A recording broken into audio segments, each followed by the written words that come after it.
ایک دن آنے والا ہے اذا زلزلت الارض زلزالها، جب زمین مرے گی، اذا السماء انفطرت، آسمانوں پہ موت کا راج، اذا الشمس کورت، یہ چمکتا سورج مرے گا، وانشق القمر، چمکتا آفتاب مرے گا، واذا النجوم انکدرت، ستاروں پہ موت آئے گی، زمین آسمان پر موت کا راج ہوگا، اور ملک الموت جیسا آج مصروف ہے کبھی نہ ہوگا۔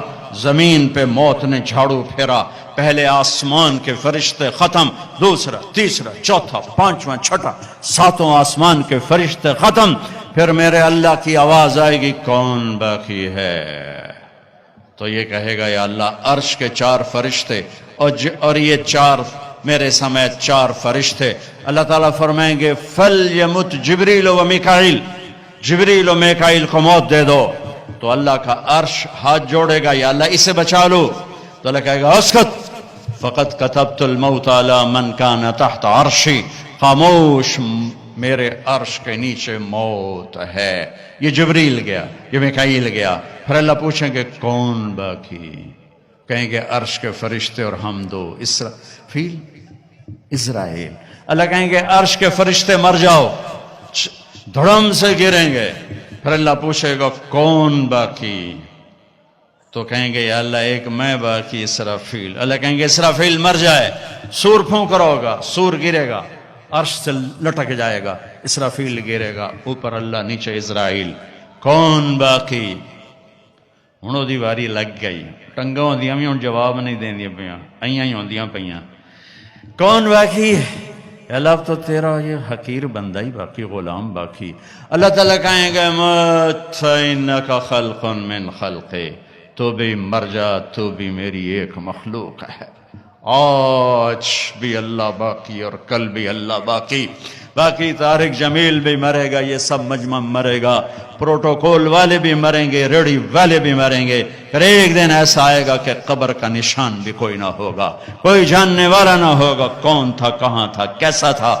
میرے رب کی قسم بڑا دھوکے میں مر گیا جو اللہ کو ناراض کر کے چلا گیا، میرے رب کی قسم گھاٹے میں چلا گیا جو اللہ کو ناراض کر کے چلا گیا، میرے رب کی قسم نقصان میں چلا گیا جو اللہ کے محبوب کو ناراض کر کے چلا گیا۔ وہی سہاگن ہے جسے مرتے ہوئے اللہ رسول خوش آمدید کہہ رہے ہیں، باقی سب برباد ہیں۔ ساری کائنات کو موت دے کے اللہ تعالیٰ اعلان فرمائے گا من کان لی شریکا فلیاتہ، کوئی شریک ہے تو آؤ، پھر دوسری دفعہ من کان لی شریکا فلیاتہ، کوئی شریک ہے تو آؤ، پھر تیسری دفعہ من کان لی شریکا فلیاتہ، کوئی شریک ہے تو آؤ، پھر اللہ زمین آسمان کو ایک جھٹکا دے گا، پھر کہے گا انا الملک، میں ہوں بادشاہ، پھر دوسرا جھٹکا دے گا کہ انا القدوس السلام المومن، میں ہوں قدوس السلام مومن، پھر تیسرا جھٹکا دے گا، پھر کہے گا انا المہیمن العزیز الجبار المتکبر، پھر اس کے بعد میرا اللہ کہے گا این الملوک، بادشاہ کہاں ہیں؟ این الجبارون، وہ ظالم کہاں ہیں؟ این المتکبرون، وہ تکبر کرنے والے کہاں ہیں؟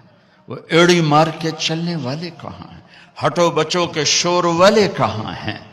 لمن الملک اليوم، کون ہے آج بادشاہ؟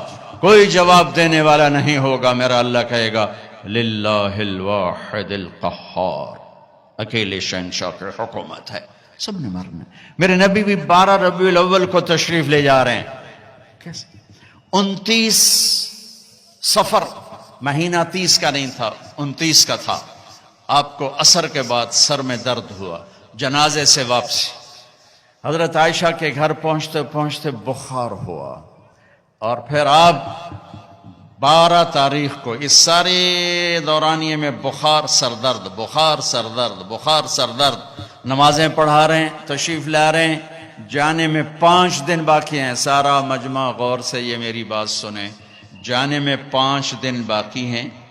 آپ نے فرمایا مجھے 7 کنوؤں کے پانی سے غسل دیا جائے، کنوؤں سے پانی لایا گیا۔ ام عائشہ کے گھر میں ٹب نہیں تھا، ٹب تو حضرت حفظہ کے گھر سے ٹب منگوایا گیا، آپ اس میں تشریف فرما ہوئے. آپ اب ایک ایک کر کے 7 مشکیزوں کا پانی ڈالا گیا. بخار میں کمی آئی. آپ نے پٹی باندھی کس کے سر درد کی وجہ سے. علی و عباس رضی اللہ عنہما کے کندھے پر ہاتھ رکھا اور پاؤں پوری طرح جم نہیں رہے تھے ضعف کی وجہ سے.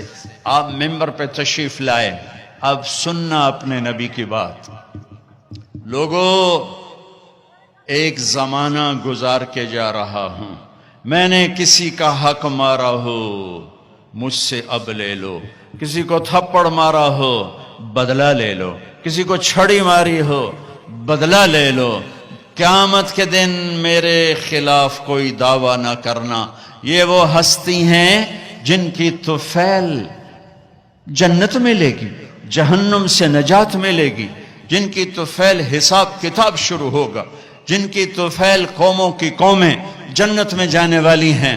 فرما رہے ہیں مجھ سے یہاں بدلہ لے لو. میں حاضر ہوں، بدلہ لے لو. میں حاضر ہوں، کوئی حق مارا ہو حق لے لو. میرے بھائیو، میرا دیس اندھیروں میں ڈوبا ہوا ہے. اسی دیس میں پروان چڑھ کے اس عمر تک پہنچے ہیں. ظلم و ستم سے بھرا دیس ہے. میرے دیس کا مالدار ہی ظالم نہیں، طاقتور ہی ظالم نہیں. میرے دیس کا غریب بھی ظالم ہے، ریڑھی والا بھی ظالم ہے.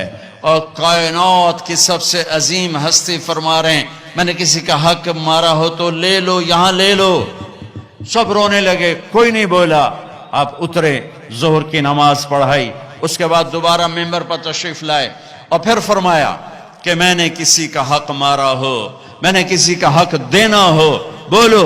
تو پھر ایک صحابی کھڑے ہوئے، کہنے لگے یا رسول اللہ آپ نے میرے 3 روپے دینے ہیں، 3 درہم. تو آپ نے فرمایا ہاں میں نے دینے ہوں گے پر مجھے ذرا یاد دلا دو. تو وہ کہنے لگے آپ کے پاس ایک فقیر آیا تھا تو اس نے آپ سے مانگا، آپ کے پاس تھا نہیں تو آپ نے مجھے فرمایا تو دے دے تو میں بعد میں ادا کر دوں گا. یا رسول اللہ وہ 3 درہم آپ نے دینے ہیں. تو آپ نے فرمایا ہاں مجھے یاد آ گیا. میرے نبی کے گھر میں تو تیل نہیں تھا چراغ جلانے کو. جس رات کی صبح آپ دنیا سے گئے ہیں اس رات میرے نبی کے گھر میں تیل نہیں تھا ایک چھٹانگ. حضرت ام عائشہ پڑوسن سے تیل ادھار مانگ کر لائیں اور اس سے چراغ جلایا. تو آپ نے فضل بن عباس سے فرمایا کہ فضل میرے بھائی یہ میرا قرضہ تیرے ذمہ ہے. ان کا یا رسول اللہ میرے ذمہ ہے. پھر آپ تشریف لے گئے، نمازوں کے لیے آتے رہے. جمعرات عشاء کی نماز کے لیے یہاں تک آئے، سرانے سے غش کھا کے سرانے پر گر گئے. پھر اٹھ کے پوچھا عشاء ہو گئی؟ کہا جی انتظار ہو رہا ہے. پھر آپ اڑنے لگے، پھر چکر آیا، پھر سرانے پر سر رکھ دیا. پھر تھوڑی دیر کے بعد افاقہ ہوا، کیا نماز ہو گئی؟ کہ یا رسول اللہ انتظار ہے. پھر آپ اٹھے، پھر پوچھا نماز ہو گئی؟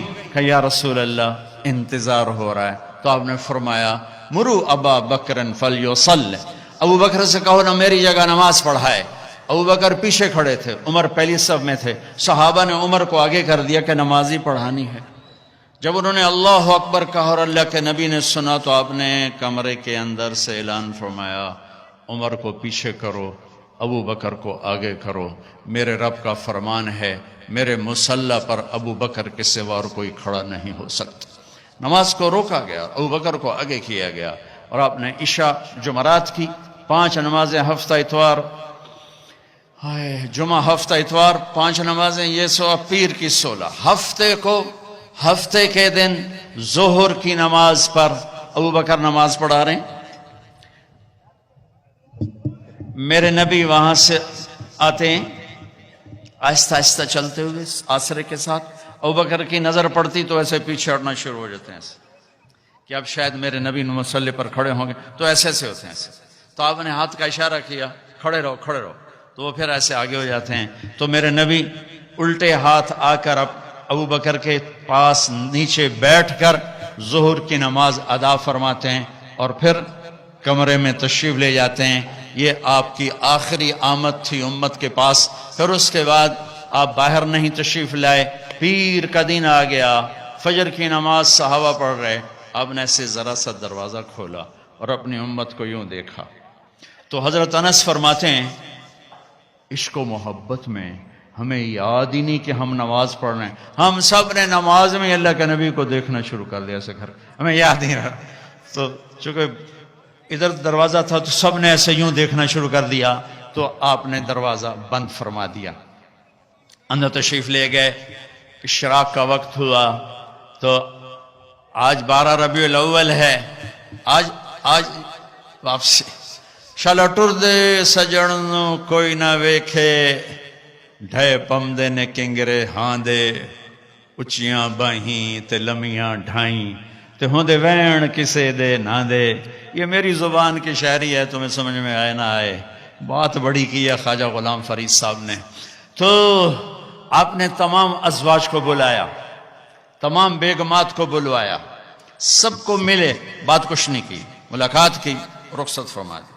پھر اپنی بیٹی فاطمہ کو بلوایا، ان کو پاس بٹھایا، ان کے کان میں کہا بیٹی آج میں جا رہا ہوں. تو وہ رونے لگی. تو آپ نے فرمایا ادھر کان قریب کرو. پھر قریب ہوئی. کرو نہیں، سب سے پہلے تو میرے پاس پہنچے گی. 6 ماہ کے بعد بیٹی بھی اپنے باپ کے پاس پہنچ گئی، صرف 24 سال کی عمر میں. 24 سال کی عمر میں. اس کے بعد علی کو بلایا، داماد. ان کا سر اپنی گود میں رکھا اور ان کے سر پر کمر پہ سے ہاتھ پھیر رہے ہیں، ہاتھ پھیر رہے ہیں، ہاتھ پھیر رہے ہیں، دعا دے رہے ہیں، دعا دے رہے ہیں. رخصت فرمایا. پھر سب سے آخر میں حسن حسین کو بلایا اور جو ہی گلے سے لگایا ساتھ ہی آنسو شروع ہو گئے، ساتھ ہی رونا شروع ہو گیا. مجھے لگتا ہے، میں نے کہیں پڑھا تو نہیں، لگتا ہے آگے دیکھ لیا ہوگا کہ ایک نواسہ زہر میں تڑپ رہا ہے اور ایک کا سر کٹ کے نیزوں پہ چڑھ رہا ہے. اس منظر نے رلا دیا، اس منظر نے رلا دیا، لیکن کچھ نہیں بولے، چپ کر کے رخصت فرما دیا. تھوڑی دیر گزری تو جبریل آ گئے، اندر آ کے کھڑے ہو گئے. آپ نے فرمایا کیا بات؟ عرض کی ملک الموت دروازے پہ کھڑا ہے، اندر آنے کی اجازت مانگ رہا ہے. ہاں، جہاں موت پوچھ کے جائے وہ کیا دربار ہے. آپ نے فرمایا آ جائے. تو ملک الموت اندر آئے اور آ کر عرض کی السلام علیکم یا رسول اللہ. پھر کہنے لگے میں نے آج تک کسی کو سلام نہیں کیا، آپ پہلی ہستی ہیں جنہیں میں سلام کر رہا ہوں. پھر کہنے لگے یا رسول اللہ آج تک یہ ایک معاملہ نہیں ہوا، پہلی دفعہ ہوا ہے. اللہ نے فرمایا پوچھ کے اندر جانا، بن پوچھے نہ جانا. اجازت ملے تو اندر جانا، بن پوچھے نہیں جانا. یہاں موت بھی بادب کھڑی ہوئی ہے، آؤں کہ نہ آؤں. نے سکندر کو پٹخ دیا، چنگیز کو پٹخ دیا، تیمور کو پٹخ دیا، محمود کو پٹخ دیا. دنیا میں 4 بڑے فاتح گزرے ہیں، 2 مسلمان 2 کافر. تیمور محمود مسلم، چنگیز سکندر غیر مسلم. پٹک کے رکھ دیا. یہاں ملک الموت کھڑا ہوا ہے، اندر آ جاؤں؟ ہاں آ جاؤ. اندر آئے، سلام کیا. پھر اگلی بات کی یا رسول اللہ، اللہ تعالیٰ فرما رہے تھے کہ اگر میرے حبیب آنا چاہیں تو لے آنا، اور اگر رہنا چاہیں تو چھوڑ کے واپس آ جانا. سبحان اللہ. آپ نے فرمایا اگر میں اجازت دے دوں تو پھر میری جان نکالو گے؟ کہا جی نکالوں گا، نکالوں گا. تو آپ نے جبریل سے فرمایا اشاروں میں، کیا کہتے ہو، جاؤں یا رہ جاؤں؟ تو جبریل نے عرض کی یا رسول اللہ، اللہ آپ کی ملاقات کے شوق میں ہے. واہ یا رسول اللہ. ہائے. آپ نے کہا جبریل واپس جاؤ، اللہ سے پوچھ کے آؤ میرے بعد میری امت کے ساتھ کیا کرے. میں پھر جواب دیتا ہوں. یہ سوال نہ اٹھتا تو شاید آج ہم بھی بندر خنزیر بنے ہوتے. پر اس کملی والے کو سلام پیش کرتا ہوں جنہوں نے حسن حسین کے لیے تو ہاتھ اٹھائے نہیں، انہیں تو تقدیر کے حوالے کر دیا. جب ہماری باری آئی تو پکار اٹھے میرے بعد میری امت کے ساتھ کیا ہوگا. تو جبریل واپس گئے، پیغام لائے کہ اللہ تعالیٰ فرما رہے ہیں اے میرے محبوب، ہم آپ کی امت کو آپ کے بعد تنہا نہیں چھوڑ